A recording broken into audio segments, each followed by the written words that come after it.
Olá amigos, sou o professor André Sintra, médico veterinário formado pela Universidade de São Paulo, professor do Centro Universitário de Jaguariúna e autor dos livros O Cavalo, Característica, Manejo de Alimentação e Alimentação Equina, Saúde, Nutrição e Bem-Estar, e coautor do livro Manual de Gerenciamento Equestre com o amigo Sérgio de Lima Beck e do DVD Pelagens, Exterior e Características dos Equinos. Estou aqui hoje para falar para vocês um pouquinho sobre bem-estar equino e como trabalhar com eles no seu dia a dia e qual o efeito do bem-estar real nesses animais. Para falar de bem-estar animal, nós temos que entender exatamente de onde vem essa discussão. A discussão é muito antiga em todos os animais no mundo todo. Como o homem deve tratar os animais?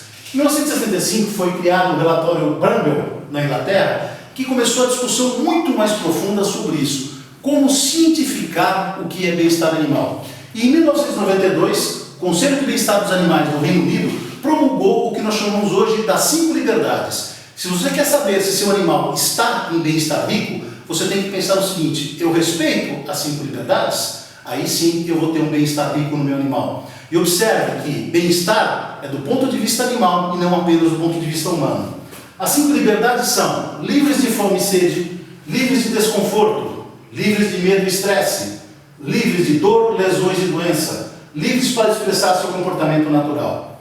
Mas falar das 5 liberdades não significa apenas pensar em cada uma independente ou na média de todas elas. Eu tenho que pensar o seguinte: cada liberdade ela tem que ser atendida individualmente. Porque na média, por exemplo, nesse exemplo aqui, eu tenho um animal que esteja não livre de fome e sede. Isso não significa apenas, ele pode receber alimento, mas o alimento errado. Mas não tem dor, lesões de doença, desconforto razoável, não tem medo de estresse, o comportamento dele é razoável e a média geral ela é muito boa.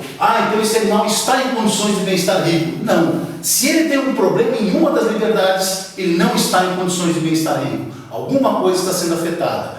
Então, para ser bem-estar rico, eu tenho que pensar em todas as liberdades independentemente e como isso deve ser visto no meu animal. Além disso, a percepção do bem-estar animal ela é muito complexa conforme o que eu imagino para o meu animal. Muitas pessoas olham para uma instalação dessa e falam: isso aqui é a melhor coisa para o meu cavalo. Ele está abrigado, ele não toma chuva, ele não toma sol quente, ele tem uma cama quentinha. Mas será que é isso que o animal precisa?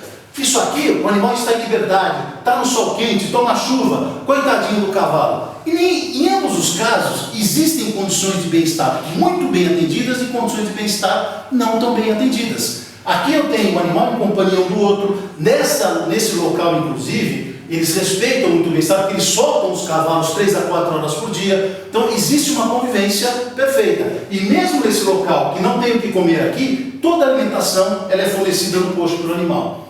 Então, apenas a imagem em si não me diz a condição de bem-estar, mas eu tenho que avaliar como estão as condições das 5 liberdades.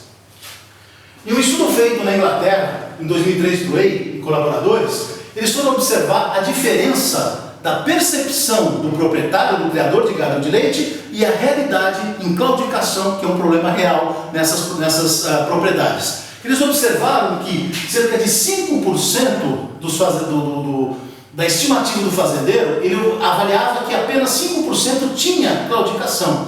Quando foram contabilizar, esse número real era de quase 24% dos animais. Ou seja, nós estamos tão habituados com o estado de claudicação no gado de leite que ele passa a ser normal. E na verdade, ele apenas é comum. É como você dizer que cólica é normal em cavalo porque ela ocorre corriqueiramente. O estado de doença nunca é normal. O estado de saúde é normal. O fato de eu ter um caso corriqueiro ocorrendo significa que eu tenho um problema mais real na minha rotina diária. Então eu tenho que realmente contabilizar, quantificar o que está acontecendo para realmente eu saber se aquele problema ele existe como um bem-estar rico ou bem-estar pobre. Então lembrar sempre que todo o sistema de produção também restringe o comportamento normal. É óbvio que ao confinar um cavalo, eu estou restringindo. Ao manter mesmo animais soltos, se eu não tenho um garanhão junto com eles, eu restringo o que seria o comportamento normal de um cavalo. Mas é óbvio que não é isso que nós estamos buscando, tanta natureza assim, porque o cavalo se domesticou e sobreviveu de forma eficaz também por causa do homem, ou talvez até apesar do homem. Mas então nós temos que buscar uma condição melhor.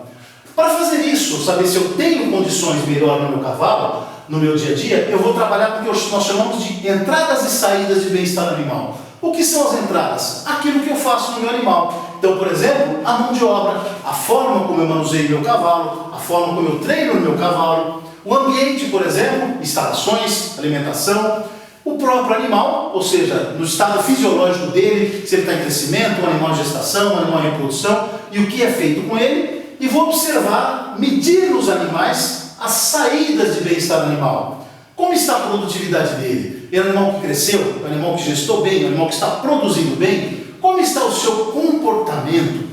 Essa é uma questão muito importante de bem-estar animal. Se você souber ler ou ouvir o que seu cavalo está falando para você de forma correta, você vai conseguir avaliar corretamente essa questão do bem-estar animal. E também a fisiologia do bem-estar animal. Esse foi um grande passo que se deu com a resolução das 5 liberdades, também por conta da cientificação da fisiologia do animal. Através de parâmetros fisiológicos você consegue avaliar as condições de bem-estar do seu cavalo. Sendo assim, dessa forma, nós podemos observar como, por exemplo, a entrada de bem-estar animal, métodos tradicionais de contenção de potros. Quebrar o rabo, bom nome, né?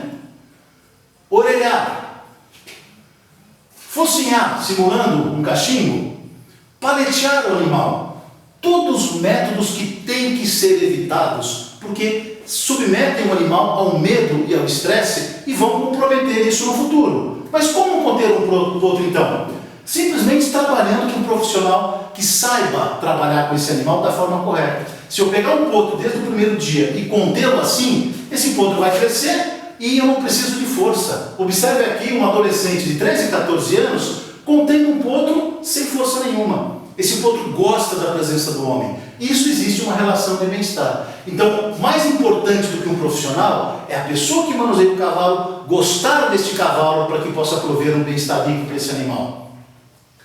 Essas formas de contenção, então, têm que ser evitadas ao máximo. Isso são formas adequadas de se fazer o animal. Tá? Aqui foi só para filmagem, tá, pessoal? Isso aqui não foi batido no animal, não foi nada, apenas colocando o animal numa condição para poder exemplificar para vocês. Você veja o mesmo animal que permite ser contido depois de uma situação em que ele não foi agredido, né? Então, falando sobre as entradas das 5 liberdades. Primeira liberdade, livre de fome e sede. Pronto acesso à água fresca e uma dieta que mantenha saúde e vigor. Ou seja, capim à vontade para o alimento ideal para o meu cavalo, água fresca e limpa sempre à vontade para fornecer alimentos adequados para o meu cavalo. Mantendo ele num ambiente adequado, com boa qualidade de capim, com companhia de seus pares, um alimento que mantenha qualidade e não um alimento que se dá para observar a coloração diferente, o animal quase some disso aqui, não é uma boa pastagem para cavalo. Não é, tem pasto à vontade, mas é de qualidade? Essa questão é importante. O cavalo come isso que está sendo fornecido para ele? Pastagens de boa qualidade, um ambiente em que os animais conseguem ficar tranquilos, ou pastagens rapadas, em que o animal não consegue nem ter o que comer direito. Tá? Nesse caso aqui, até pelo estado dos animais dá para observar, tudo que eles precisavam era fornecido no coxo para eles. Então é possível você mantê-los assim, mas não contar com que esse capim sofre. Muita gente fala assim, tem um capinzinho lá para o cavalo. Não existe um capinzinho para o cavalo. Ou você tem um alimento adequado, ou você não tem. Manter esse livre acesso pode ser através de capineiras, por exemplo, pastagem capineira, mas de boa qualidade. Evitar capineiras que parecem mais cana-de-açúcar, que daqui para baixo não tem valor nutricional para o animal. E muita gente oferece isso aqui para o animal. Então, coloca o capim à vontade para o cavalo, mas se você colocar isso, é um alimento à vontade de péssima qualidade. Então, isso tem que ser evitado para o animal também. Assim como, se você vai trabalhar com essas bolas de feno, você vai trabalhar com elas de forma adequada, como? Observando se a hora que abriu você tem uma coloração verde, um alimento sem cheiro, um alimento sem temperatura elevada, ou você tem ele com placas de fumo, cheirando mal e exalando muito calor. Isso daqui é algo que deve ser evitado com o nosso animal. Tá? E lembre-se sempre, quem tem cavalo faz de tudo para fornecer um bom capim para ele, porque isso é um alimento adequado para o cavalo. Mas não é só isso que nós temos para o cavalo. Nós temos também diversos tipos de rações, diversos tipos de suplemento, e aqui é que começa a entrar um problema. Muita gente acha que se eu der tudo isso daqui para um animal, eu estou tratando dele. Existe um velho ditado no meio do cavalo que fala: cavalo bonito é cavalo gordo. Obesidade não é sinal de saúde. Obesidade traz muitos problemas para o animal. Como nutricionista de cavalo, eu afirmo para vocês, o excesso é tão ou mais prejudicial que as deficiências. Então, posso utilizar os complementos, as rações concentradas, os diversos tipos de suplemento? É claro que eu posso utilizar isso para o meu cavalo, mas com consciência, fornecendo aquilo que meu cavalo realmente precisa, porque senão eu vou ter muitos problemas com o animal. Aqui eu tenho animais deficitários. Isso não é deficiência de comida, isso é deficiência apenas de cálcio, excesso de fósforo. Isso aqui é deficiência nutricional na velhice. Mas também outros problemas que nós temos. Obesidade em cavalo, placas de gordura se formando no animal. Obesidade no animal, que muita gente acha lindo. Isso traz problemas de saúde para o animal. Então, livre de fome e sede é fornecer a quantidade ideal de comida, de alimento que o meu animal precisa, conforme a necessidade dele. Livre de fome e sede significa fornecer a quantidade de nutrientes adequada para que você não tenha problemas. Excesso de suor espumante pode significar excesso de proteína na alimentação, pode significar até problemas de treinamento, mas também pode significar desequilíbrio nutricional. Problemas de entortamento, contratura de tendão de potos, também pode ser de origem nutricional, no caso na mãe, no tempo gestacional. Tudo isso comprometendo a saúde do nosso animal. E vamos mais longe ainda. Criação de potros órfãos é um grande dos paradigmas do meio equestre. Esse potro aqui, coitadinho, perdeu a mãe com 15 dias, não foi alimentado adequadamente, não foi para frente. Essa potranca aqui perdeu a mãe com 15 dias também. Nós tratamos ela com a quantidade ideal de leite que uma égua, um mestiço bretão, uma pura bretão, uma égua que tomaria, uma potranca que tomaria ao redor de 30 litros de leite por dia, tomava no balde 33 litros, e quando ficou adulta, você tem um animal bem formado. Então, sem exageros, mas fornecendo aquilo que nosso animal precisa. Segunda liberdade, livre de desconforto, ambiente adequado, incluindo abrigo e uma área de descanso confortável.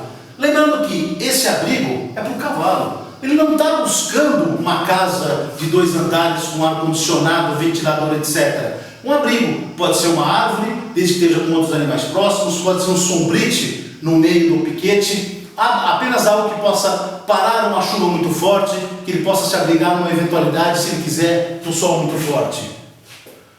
Buscar ambientes adequados, que obviamente aqui nenhum deles é. Então você tem um animal que precisa pedir licença para ele mesmo para se movimentar, potros disputando uma alimentação, cercas precariamente construídas, tudo isso não é um ambiente adequado para o nosso animal. Sem falar que situações que o cavalo consegue se machucar quando não está habituado com o ambiente. Não pergunte o que aconteceu aqui, isso aqui foi capa de uma revista na Alemanha, né? E aqui você tem uma situação, que a notícia que nós tivemos é que não aconteceu nada demais com o cavalo, tá? Mas imagina o que ele deve ter se assustado para conseguir fazer isso consigo mesmo. Falamos livre de desconforto ainda, para quem tem animais estabulados, a cama. E isso é um ponto que nós vemos constantemente. Nós vamos em alguns lugares que a cama são fezes secas de cavalo. Você imagina um ambiente desconfortável que esse animal é permanentemente submetido. Para que serve uma cama? No caso do cavalo, ela é um anteparo para as fezes, ela retém a umidade da urina, o cavalo dorme nela e ele come nessa cama também. Então ele vai, é o banheiro dele, é o quarto de alimentação e é o quarto de dormir. Então você precisa de uma cama constantemente limpa, porque aqui ninguém pega o seu prato de comida e vai no banheiro comer. E muitas vezes obrigamos o cavalo a fazer isso. Porque no ambiente natural, o cavalo não come onde ele defeca. Ele tem pontos onde ele defeca e ele consegue realmente aí manter o seu ambiente natural. Agora, se você retém isso aqui no animal, restringe isso dele, você tem um problema. E uma cama de um cavalo tem que ser uma cama alta, fofa, confortável. Por que isso? Porque cavalos dormem deitados todos os dias se eles sentirem um ambiente seguro e confortável.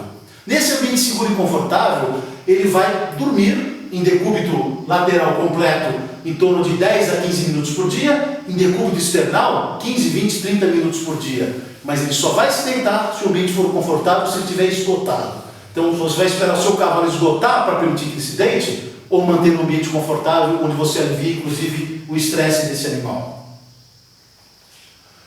Outra entrada de liberdade, condições livres de medo e estresse, condições de tratamentos que evitem o sofrimento mental. Então você tem animais vivendo num ambiente solto, tranquilo, seguro, que permitem que eles possam ter um estado de saúde muito mais saudável. Ou você vai permitir uma entrada onde o animal ele é tratado destas formas. Olha o medo que esse animal tem do cabresto. Olha o medo que esse animal cria do ser humano, o desespero. Não vou nem dizer o que isso pode traumatizar imediatamente esse animal.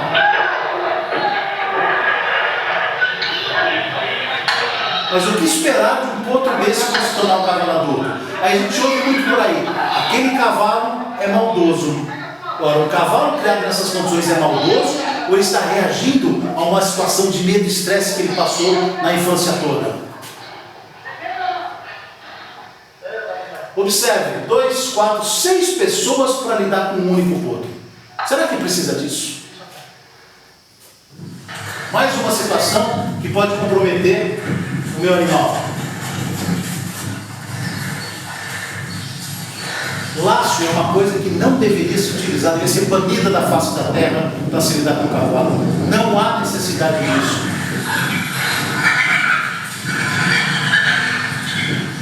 Olha o desespero que você coloca uma criança, um recém-nascido.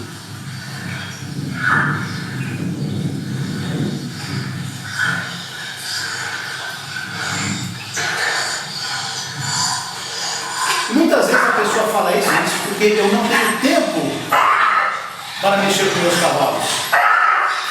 Olha o bem, coitado do potro, né?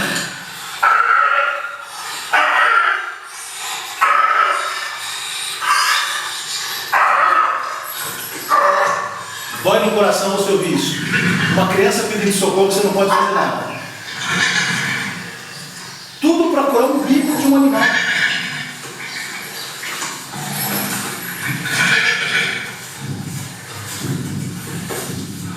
Aí faz um agrado e está tudo bem. Mas e o trauma que ele já causou para esse animal? Isso vai se refletir no futuro.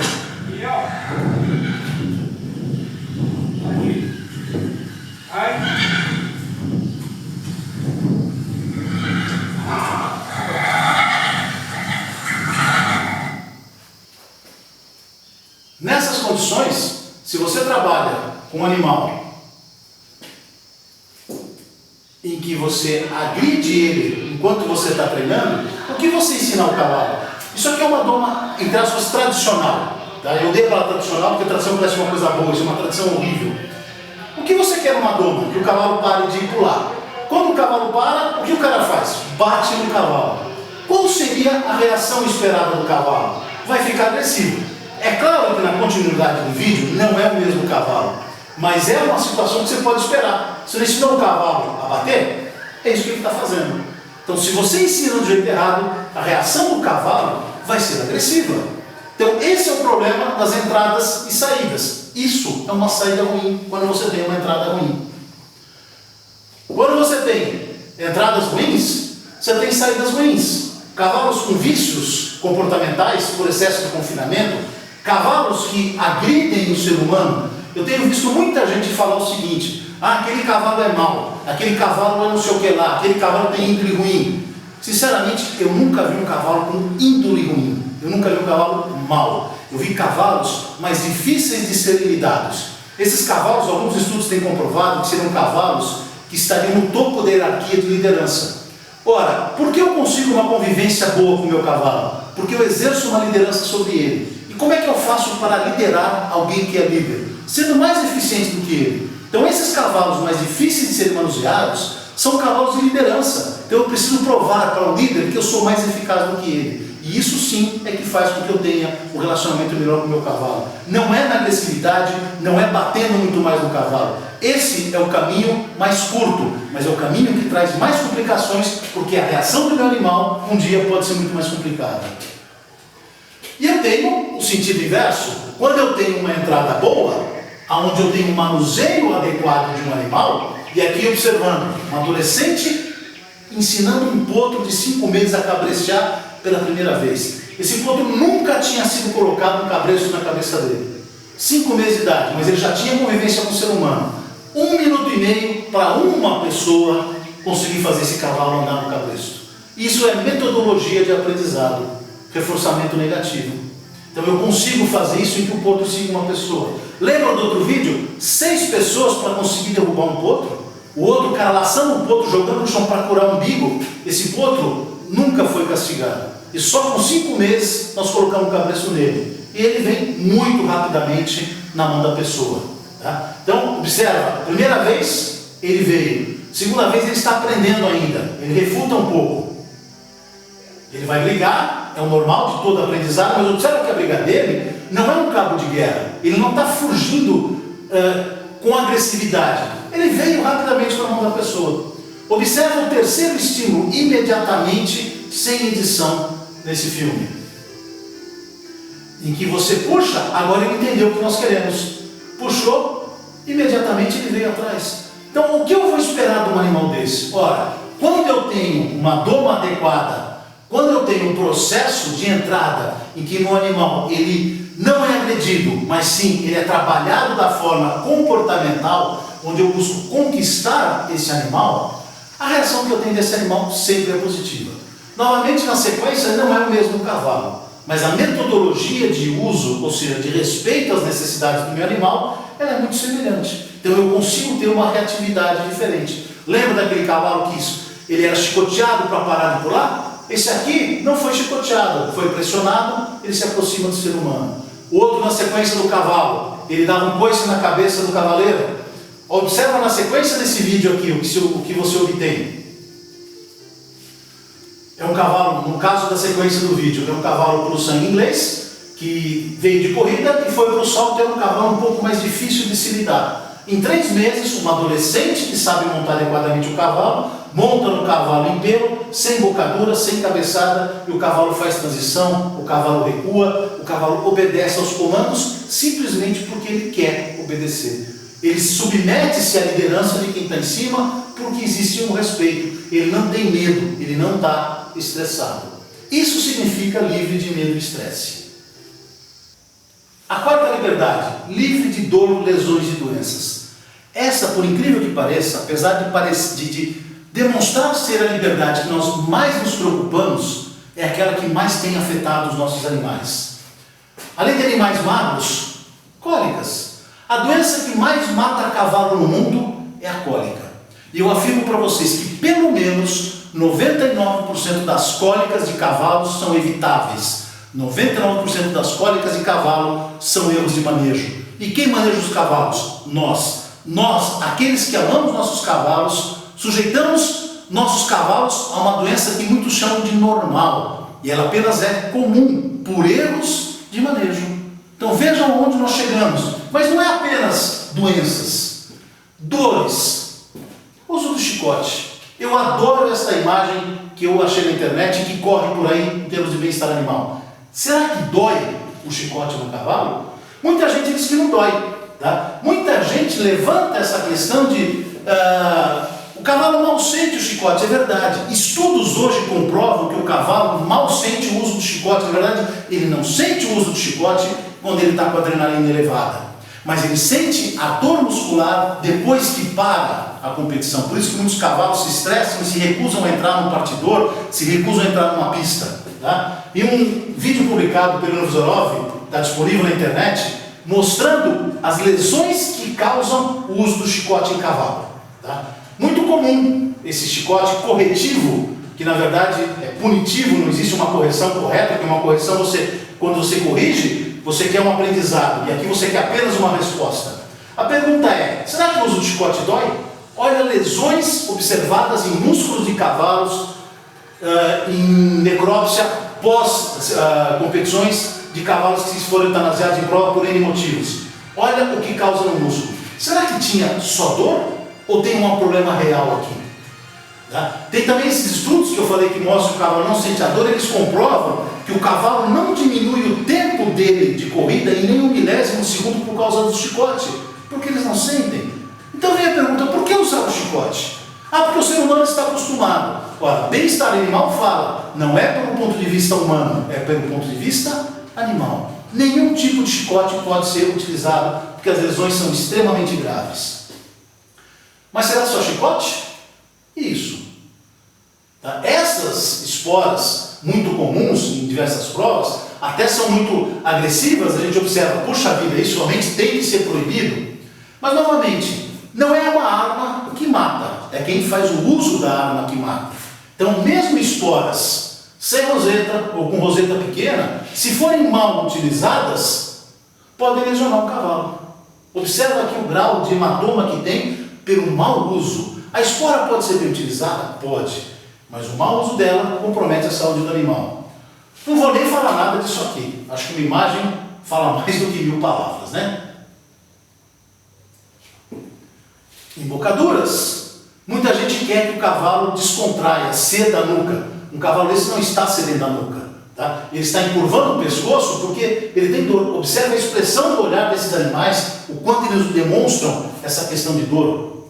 Quando você vai trabalhar um cavalo, ele tem que trabalhar relaxado. A curvatura de pescoço, o olhar, a expressão desse cavalo tem que ser natural, tem que ser tranquila. Então, o uso de determinadas embocaduras pressionam demais o cavalo, causando dor. Algumas são verdadeiros instrumentos de tortura. Sinceramente, eu tento imaginar, nas minhas palestras eu falo muito isso, pergunto para a plateia, quantos tipos de embocadura vocês conhecem? Tá? Então o pessoal fala 100, 200, 300, as pessoas mais imaginativas. Tá? Tem catálogos de pessoas que fabricam ferraduras com mais de 6.000 modelos de embocaduras. Eu não consigo imaginar um uso para mais do que 15 variedades.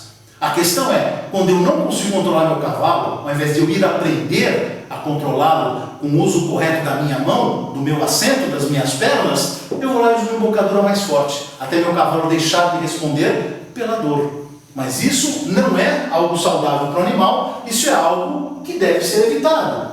Uma infinidade de embocaduras que cada vez mais causam, são verdadeiros instrumentos de tortura que causam dor nos cavalos. Isso feito por gente do cavalo em competições com o juiz de bem-estar animal que está lá para prevenir problemas desse, mas são corriqueiramente utilizadas.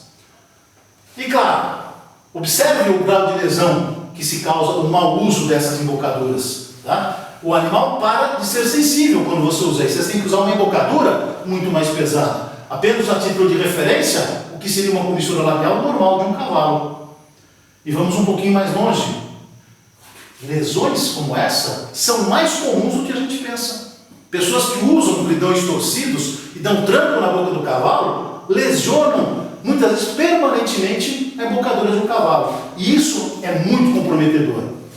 Use embocaduras mais leves. Aprenda a equitação da forma correta. Aprenda a controlar e comandar seu cavalo com o seu assento, com a sua perna, que você vai poder usar embocaduras muito mais leves e assim seu animal vai ficar muito mais saudável, muito mais dentro de uma das liberdades do bem-estar animal. E por fim, a última liberdade, talvez a mais difícil da gente conseguir seguir no dia a dia em qualquer espécie animal, é livre para expressar seu comportamento normal ou seu comportamento natural, onde ele tem espaço suficiente, instalações adequadas, companhia de animais da mesma espécie, isso é muito importante, principalmente quando você fala de animais de grande porte. Então você fala em cavalo, bovinos. Não, bovinos são companhias para cavalo, porque eles têm hábitos comportamentais diferentes. Eventualmente ovelhas podem ser companhias para cavalo, mas quem ensina um cavalo a ser cavalo, quem é a verdadeira companhia de um cavalo, é um outro cavalo que é o que tem os melhores hábitos semelhantes ao dele. Baseado nisso, eu gosto muito de trabalhar com os conceitos da Miss Temple Grandin. Sou fã dessa mulher, ela é realmente uma pessoa fantástica. Ela veio no Brasil agora em julho, inclusive, esteve várias vezes no Brasil já, e essa mulher ela revolucionou a forma de se pensar em relação ao comportamento dos animais. Nesse livro, Na Língua dos Bichos, ela coloca que o comportamento dos animais é uma mistura complexa de ações aprendidas, emoção com base biológica e comportamento instintivo inato. O comportamento instintivo inato é aquele que o animal nasce sabendo fazer. É o que a gente chama de bases da etologia de Cohen Lorenz, que ganhou o Prêmio Nobel em 1973 e que realmente é o fundador da etologia, em que ele diz que o comportamento animal é baseado em tudo aquilo que seus ancestrais fizeram. Ações aprendidas são as bases comportamentais do behaviorismo radical de Skinner, que diz que todo mundo é o que é baseado nos aprendizados, no ambiente em que eles cresceram. Existe aí um certo radicalismo de ambas as partes nas teorias do behaviorismo radical dos etologistas. Porém, o que eu enxergo na Temple Grandin, que me agrada muito e que casa perfeitamente bem com a teoria do bem-estar animal, com as 5 liberdades, é um contexto novo que ela incluiu aqui. Além de somar as ações aprendidas com comportamento inato, foi a questão da emoção com base biológica. Animais têm sentimentos, animais têm emoções, que se forem respeitadas, você consegue respeitar o comportamento desse animal. Mas lembre-se, as emoções e os sentimentos dos cavalos são inerentes aos cavalos. Talvez você possa dizer que um cavalo ame, que ele odeie, que ele tenha ciúmes, etc. Mas um cavalo ama como um cavalo ama, não como um ser humano ama. Um cavalo sente ciúmes como um cavalo sente ciúmes, como a posse do seu ambiente. Mas são sentimentos inerentes ao cavalo. Entendendo isso, eu vou conseguir respeitar melhor essa questão de ambientação comportamental do meu cavalo para atender às suas necessidades. Nesse comportamento do cavalo, para entender melhor, eu tenho que me lembrar, o comportamento do cavalo é baseado em 4 preceitos evolutivos de 55 milhões de anos. O cavalo é uma presa. Todas as suas reações são de uma presa. Quando o cavalo sente que algo desconhecido está à sua frente ou atrás, ele vai reagir com fuga. Quando ele não consegue fugir, ele agride. Então, tendo um leão, ele vai dar coice. Não tem um leão, ele pode dar coice quando ele se assusta, porque cavalos têm essa atitude. Segundo preceito, o cavalo precisa de companhia, de seus pares. Ele precisa ter essa convivência social para ter um melhor relacionamento com o homem e com o ambiente. Cavalos precisam de liberdade. Pelo menos 3 a 4 horas por dia, viver num piquete, num redondel solto. 24 horas por dia é o ideal, mas 3 a 4 horas por dia atende essa necessidade. E por fim, a alimentação baseada em volumoso. O cavalo evoluiu há 55 milhões de anos até hoje como um animal herbívoro. Há pelo menos 15 milhões de anos se alimentando de pastagens de fibra longa. O seu aparelho digestório, ele sobrevive de forma eficaz se alimentando de fibras longas. Se eu não fornecer volumoso de qualidade, eu comprometo a saúde do meu animal. Se eu não der essas condições, eu vou ter os chamados vícios comportamentais. O chamado vício do urso, o problema de cavalos engolidores de ar, cavalos que ficam escavando, batendo a pata enquanto se alimentam. Isso é um comportamento, um distúrbio de ansiedade. Então, o não respeito a um ou mais dos 4 preceitos, o cavalo vai falar para mim: minha vida está complicada, por favor, me ajude. Ele está dizendo isso para mim. E a mim compete realmente atender a essa necessidade do meu animal, se ele me dá todos esses indicadores. Infelizmente, estatisticamente, apenas 27,5% dos cavalos que estejam com sua saúde comprometida, com sua saúde comportamental comprometida, conseguem exteriorizar através de vícios comportamentais. Não quer dizer que os outros 73% estejam bem de saúde, mas simplesmente que eles não conseguem exteriorizar. Mas se no ambiente que você vive, que o seu cavalo vive, tiver 1 ou 2 cavalos que expressam com vício comportamental e existem problemas de manejo ali, você pode ter certeza, todos os animais estão sendo afetados. Dessa forma, se eu quero trabalhar com um cavalo, quando a gente fala de companhia de seus pares, não é cavalo, mas é para mostrar o seguinte: em casa, muita gente acha que cão e gato são boas companhias. Eles podem não brigar, mas o cão tem uma necessidade que o gato não tem. Você consegue observar por isso aqui, ó, o cão quer brincar com o gato toda hora, o gato não quer brincar. Por isso que eu falo que a necessidade de companhia, para expressar o seu comportamento natural, é com indivíduos da mesma espécie.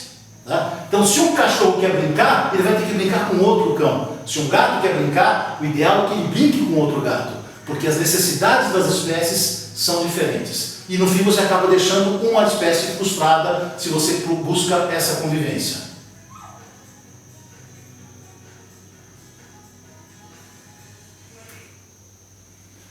E aqui, nós estamos já chegando no final da nossa apresentação. Essa aqui foi uma declaração da consciência dos animais, feita por renomados cientistas do mundo todo. Nós estamos falando de Philip Lowe, Jaak Panksepp, Diana Reiss, David Edelman, Bruno Van Ruyten, Philip Lowe, Christoph Koch e a própria Temple Grande, onde eles declaram que os animais têm consciência. Ora, se você entende que os animais têm consciência, e grandes pesquisadores do mundo colocam isso, isso tem que nos levar a um novo caminho, a um novo pensamento daquilo que eu vou fazer com o meu animal a partir de agora. Para pensar em bem-estar animal, eu tenho que pensar nas 5 liberdades. São as 5 liberdades que realmente vão me encaminhar para tratar o meu animal como ele deve ser feito. Tá? 5 liberdades significa bem-estar rico. Trabalhando dentro delas, essa é a melhor forma.